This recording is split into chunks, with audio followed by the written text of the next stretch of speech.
بسم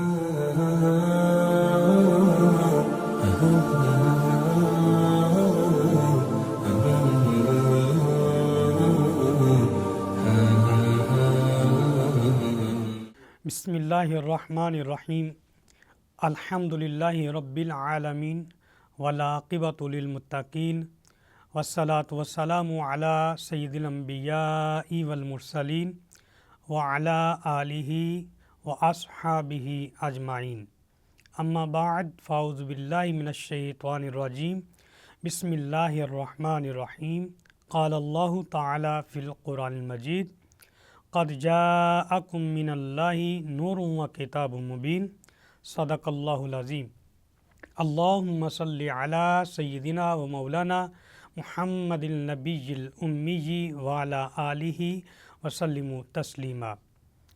تمام تعریفیں اللہ رب العزت جل جلالہ کی جو پوری کائنات کا خالق و مالک ہے، رحمان ہے، رحیم ہے، قدوس ہے، زندگی دینے والا، زندگی لینے والا اور ہماری شارک سے زیادہ قریب ہے۔ کروڑوں درود نبی اکرم نور مجسم شفیع المعظم صلی اللہ علیہ وآلہ وسلم کی بارگاہ اقدس میں جو پوری کائنات کے لیے رحمت للعالمین ہیں، خاتم النبیین ہیں اور ہماری جانوں پر ہم سے زیادہ حق رکھتے ہیں۔ آل قرآن کے ساتھ آپ کا میزبان عابد حسین مصطفی آپ کی خدمت میں حاضر ہے، اور آج ہم گفتگو کریں گے قرآن کا مقصد اور قرآن کا تقاضا کیا ہے۔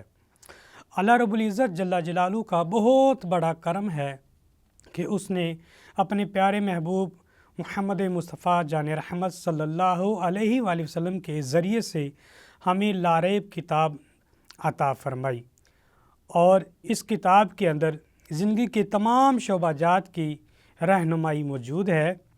اگر ہم اس کو حقیقی طور پر رہنما تصور کر لیں تو یقیناً ہدایت ہمارا مقدر ہوگی اور گمراہی کا امکان ممکن نہیں ہے۔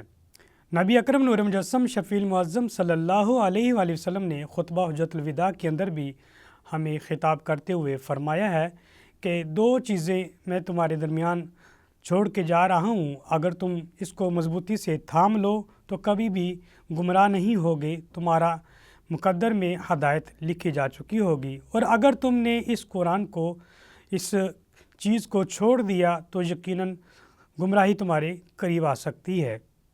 بس قسمت یہ ہے کہ جب سے نبی محترم صلی اللہ علیہ وآلہ وسلم کا زمانہ بود کی طرف جا رہا ہے، اسی طرح مسلمان قرآن سے دور ہوتے جا رہے ہیں۔ جن امور کا اللہ تبارک و تعالیٰ نے حکم عطا فرمایا تھا، اس کو چھوڑ کر ان امور کی طرف ہماری توجہ زیادہ ہے اور اہتمام بھی زیادہ ہے جن کا حکم قرآن کے اندر موجود واضح نہیں ہے۔ مثال کے طور پر قرآن مجید کو ہم چومتے ہیں، بڑی اچھی بات ہے، سینے سے لگاتے ہیں، یہ بھی بڑی اچھی بات ہے۔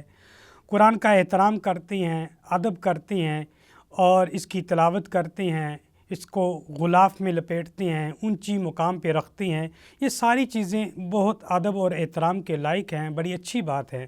لیکن قرآن کا جو مقصد ہے وہ یہ نہیں تھا کہ ہم اس کو چومیں، اس کو سینے سے لگائیں اور اس کو قسموں کے لیے، تعویذات کے لیے یا قرآن خوانی کے لیے اس کا استعمال کریں، یا اپنے مقصد کے لیے کوئی ضرورت کی آیات ہم پڑھیں، بلکہ قرآن تو نازل ہوا تھا کہ اس سے ہم ہدایت حاصل کریں۔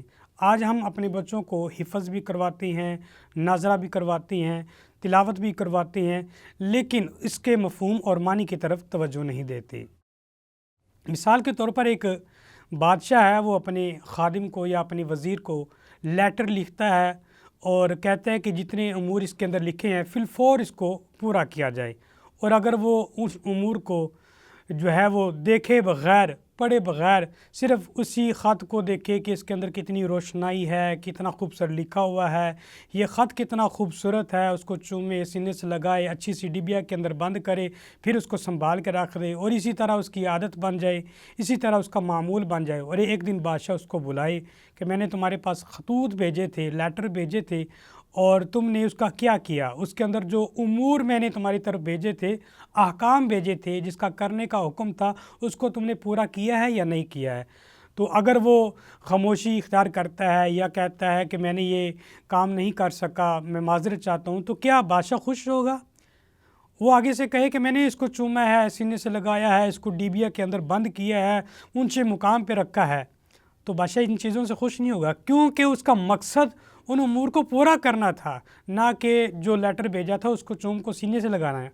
اسی طرح اللہ تبارک و تعالیٰ نے بھی یہ ہمیں قرآن عطا فرمایا ہے، اس کا ادب اگرچہ لازمی ہے، لیکن اس کا مقصد صرف یہ نہیں تھا، بلکہ اس کے اندر جو چھپے ہوئے راز ہیں، جو ہمارے لیے ہدایت ہے، اس کو پورا کرنا ضروری تھا۔ اسی طرح ایک شخص ہو، مثال کے طور پر وہ کسی ایسی جگہ پہ جاتا ہے جہاں پہ ایسی لینگویج بولی جاتی ہے جو اس کو نہیں آتی، اور وہ گریجویشن کرنے کے لیے وہاں پہ جاتا ہے، وہ کلاس بھی اٹینڈ کرتا ہے، لیکن ان کو وہ لینگویج نہیں آتی۔ اگرچہ وہ کلاس اٹینڈ کر رہا ہے اور پریزنٹ بھی ہے، ساری چیزیں ہو رہی ہیں، لیکن جب امتحان آئے گا، جو لینگویج میں لکھا ہوا پیپر ہے وہ اس کو پڑھ ہی نہیں سکے گا، تو اس کا سوال کا جواب کیسے دے گا؟ اسی طرح قرآن پاک کو ہم پڑھ تو رہے ہیں، لیکن اگر اس کے معنی کو، ان کے مفہوم کو، اس کے مطلب کو نہیں سمجھیں گے تو یقیناً ہم کامیاب نہیں ہو سکتے، فیل ہو جائیں گے۔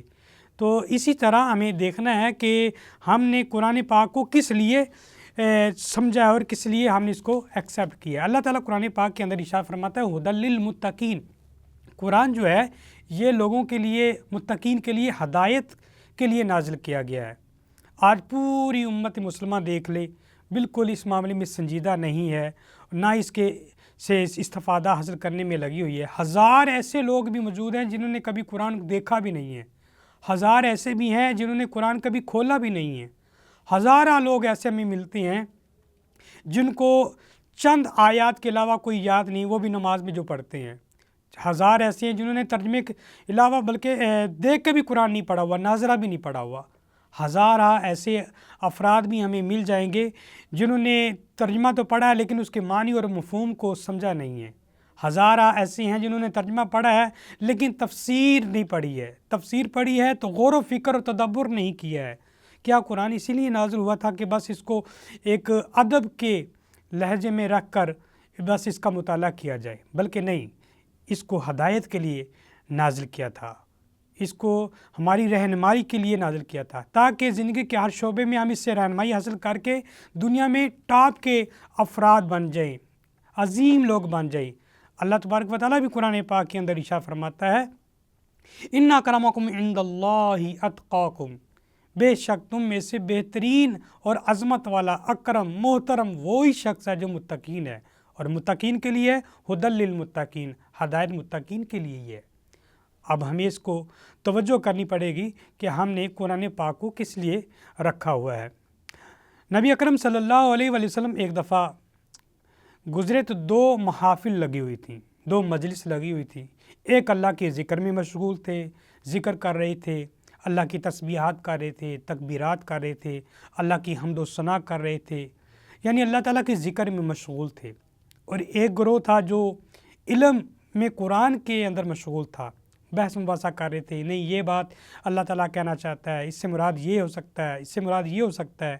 وہ بحث و تکرار میں لگے ہوئے تھے، یعنی علم حاصل کر رہے تھے قرآن کا۔ نبی محترم صلی اللہ علیہ وآلہ وسلم نے ان کی محفل کو اختیار فرمایا، ان کی محفل کو پسند کیا۔ اگرچہ ذکر بڑی اہم چیز ہے، ذکر کرنے سے انسان کے دل منور ہوتا ہے، الا بذکر اللہ تطمئن القلوب، اللہ کے ذکر سے دلوں کو اطمینان ملتا ہے۔ لیکن اللہ تبارک و تعالیٰ کی نبی نے جس ذکر کو زیادہ پسند کیا ہے وہ علم قرآن ہے۔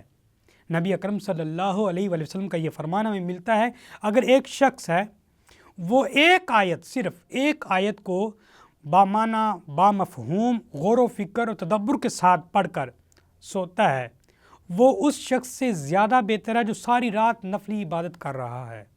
اندازہ کر سکتے ہیں ناظرین کہ ایک بندہ ہے جو صرف ایک آیت قرآن پاک کی وہ پڑھتا ہے، اور وہ پڑھ کر غور و فکر کر کے سمجھ کر اللہ تعالیٰ کے احکام کو عمل درآمد کرتے ہوئے وہ سمجھ کر اس کو پڑھتا ہے اور پھر سو جاتا ہے، ساری رات سویا ہوا ہے، اس کو پوری رات عبادت کرنے والے سے زیادہ اجر مل رہا ہے، یعنی کہ اس کا سونا بھی عبادت بن جاتا ہے۔ اتنا بڑا مقام ہے، اتنی بڑی یہ چیز ہے قرآن پاک۔ اب دیکھیں قرآن پاک، پورے قرآن پاک کے اندر اگر ہم اس کا خلاصہ، اس کا مرکزی خیال اور اس قرآن کا ٹارگٹ دیکھیں، پورے قرآن کے اندر ٹارگٹ کس کو کیا گیا؟ انسان کو۔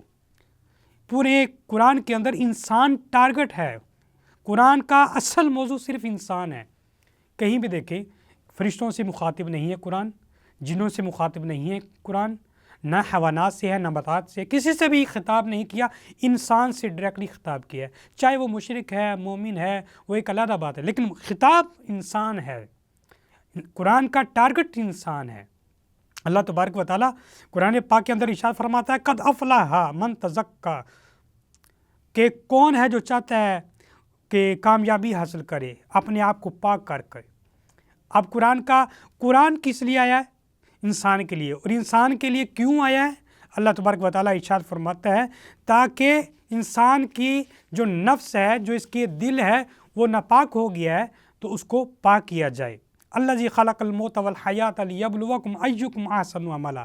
ایک جگہ پہ فرمایا کہ قرآن فرماتا ہے کہ ہم نے اس لیے انسان کو پیدا کیا تاکہ وہ ایسا عمل کرے اچھا یا برا، تاکہ ہم اس کی ایگزام لے سکیں۔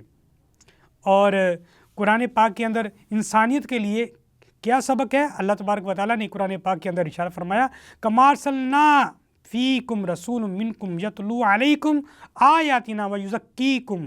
یہاں پہ ایک لفظ ہے یزکیکم، کہ تاکہ تمہیں پاک کرے تمہاری دلوں کو جہاں میل کچیل لگی ہے۔ انسان جو ہے جب ایک گناہ کرتا ہے تو اس کے دل پر ایک نقطہ برائی کا لگ جاتا ہے، سیاہ دل ہو جاتا ہے۔ آہستہ آہستہ وہ جب جیسے عادت اس کی بڑھتی جاتی ہے تو وہ دل کالا ہونا شروع ہو جاتا ہے، یعنی گناہ گار ہو جاتا ہے۔ تو یہ قرآن ایک واحد ہے، اگر اس اپنے دل کو دھونا چاہتا ہے، صاف کرنا چاہتا ہے، پاک کرنا چاہتا ہے، تو اللہ تبارک و تعالیٰ نے انسان کے دل کو پاک کرنے کے لیے اس کو نازل فرمایا ہے۔ اور یہ بھی یاد رکھیے کہ جتنے بھی انبیاء کرام آئے ہیں ان کا بھی ایک مقصد ہے۔ اللہ تبارک و تعالیٰ کی کتابیں جتنی ہیں ان کا بھی ایک مقصد ہے اور انبیاء کرام کا بھی مقصد ہے۔ انبیاء کرام کو اس لیے نازل کیا جاتا ہے کہ وہ اپنے اسوہ کے ذریعے سے انسانیت کی خدمت کر سکیں، اسوے کے ذریعے سے بتا سکے کہ عمل یہ اچھا ہوتا ہے، ایسے کام کرو گے تو اللہ راضی ہوگا، ایسا عمل کرو گے تو اللہ راضی ہوگا، یہ کام کرو گے تو اللہ راضی ہوگا۔ اللہ کے راضی ہونے کا جو طریقہ کار ہے، طریقہ کیا اختیار کرنا چاہیے، وہ نبی کی سیرت ہمیں بتاتی ہے۔ تو اس اعتبار سے اگر دیکھا جائے کہ قرآن اور صاحب قرآن دونوں کو بغور انداز میں سمجھنے سے ہی انسان کا دل بھی پاک ہوتا ہے اور انسان ہدایت کی طرف آتا ہے۔ ہدایت کے بغیر کچھ بھی نہیں حاصل۔ دیکھیے انسان جب دوسرے انسان کو دیکھتا ہے تو وہ اس کے ظاہری حسن کو دیکھتا ہے، ظاہری چیز کو دیکھتا ہے، آؤٹ ورڈ کو دیکھتا ہے، یعنی اس کا انداز کیسا ہے، اس نے لباس کیسا برانڈڈ پہنا ہوا ہے، اس کی گفتگو کیسی ہے، اس کا لہجہ کیسا ہے، اس کا سٹیٹس کیسا ہے، اس کے پاس دولت کتنی ہے، اس کا مکان کیسا ہے، اس کے دوست احباب کیسے ہیں، اس کے عزیز و قارب کیسے ہیں، اس کے ظاہری سٹیٹس کی طرف دیکھتا ہے۔ لیکن اللہ تبارک و تعالیٰ فرماتا ہے کہ مجھے تمہاری ظاہری جتنی بھی چیزیں ہیں اس سے کوئی لگاؤ نہیں ہے۔